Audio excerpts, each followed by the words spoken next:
Good morning. இன்னொரு value add products from red guava. So நான் அது வந்து பார்த்தீங்கன்னா ஒரு ஹெல்த் ட்ரிங்க் மாதிரி பண்ணலாம் அப்படின்னு சொல்லிட்டு ஒன்று ட்ரையல் பண்ணலாம்.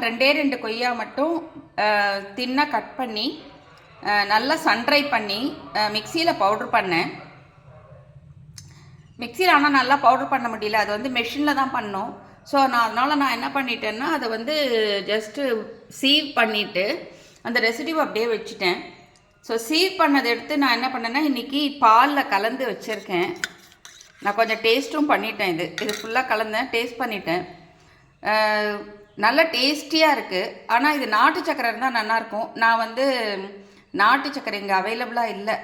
அதனால் வந்து நான் கொஞ்சோண்டு ஒரு 1/2 ஸ்பூன் மட்டும் சுகர் போட்டேன். அதுவே நல்ல ஸ்வீட்னஸ் இருக்குது, குடிக்கிறதுக்கு ரொம்ப டேஸ்டியாக இருக்குது. நான் இதை வந்து இப்போ வந்து ஃப்ரிட்ஜில் வச்சு கூலாக சாப்பிட்டு பார்க்கணுன்னு பார்க்குறேன் எப்படி இருக்குன்னு. இப்போ இதை வந்து ரிலீஸ் பண்ணுறதுக்கு முன்னாடி நான் என்ன யோசித்தேன்னா, இப்போ குழந்தைகளுக்கு கொடுக்கணும் அப்படின்னா, ஏன்னா வந்து இது நோ சுகர், அதனால் நோ ப்ரிசர்வேட்டிவ். அதனால் வந்து இப்போ வந்து இதில் வந்து ட்ரை ஃப்ரூட்ஸும் ஆட் பண்ணலாம், எஸ்பெஷலி கேஷ்யூஸ் அண்ட் பாதாம் ஆட் பண்ணலாம் அப்படின்னு யோசித்தேன். வால்நட்ஸ் தெரியல, அது கொஞ்சம் அந்த கசப்பு வருமோ அப்படின்னு யோசிக்கிறேன். மேபி 1 or 2 ரொம்ப கம்மியாக குவான்டிட்டியில், maybe 25% of the quantity of cashew and பாதாம் அந்த மாதிரி ஆட் பண்ணி பார்த்துட்டு இது பண்ணோம். இப்போ என்ன பண்ணணும்னா, நம்ம வந்து இப்போ குவா வந்து நல்லா சன்ட்ரை பண்ணது வந்து மெஷினில் கொடுத்து நல்லா மாவை அரைச்சிட்டணும், ஃபைன் பவுடரை அரைச்சிட்டு.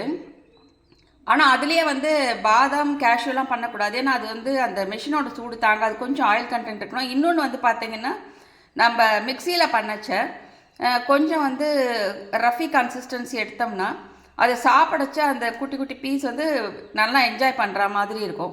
ஸோ அந்த மாதிரி பண்ணலான் இருக்கேன். இன்னும் வந்து ஃபுல் ஃப்ளெஜ்டாக ஸ்டார்ட் ஆகலை. மேபி 2 பழம் வந்து பழமாக இருந்தது ஒரு இடத்துல, என்னால் போக முடியல, அங்கே ரொம்ப கிராஸ் ரொம்ப ஹைட்டாக இருக்குது. அதனால் நான் கிட்ட இருக்கிறது வரைக்கும் ஒரு 2 பழம் மட்டும் எடுத்து வந்து ப்ராசஸ் பண்ணி பார்த்தேன். ஆனால் டேஸ்ட் வந்து ரொம்ப ஆசமாக இருக்குது. இது பசும்பால்ன்றதுனால ரொம்ப பெரிய சுகரும் தேவைப்படல. ஜஸ்ட்டு நான் வந்து ரொம்ப சுகர் சாப்பிடுவேன், அதனால் கொஞ்சம் ஆட் பண்ணிட்டேன்.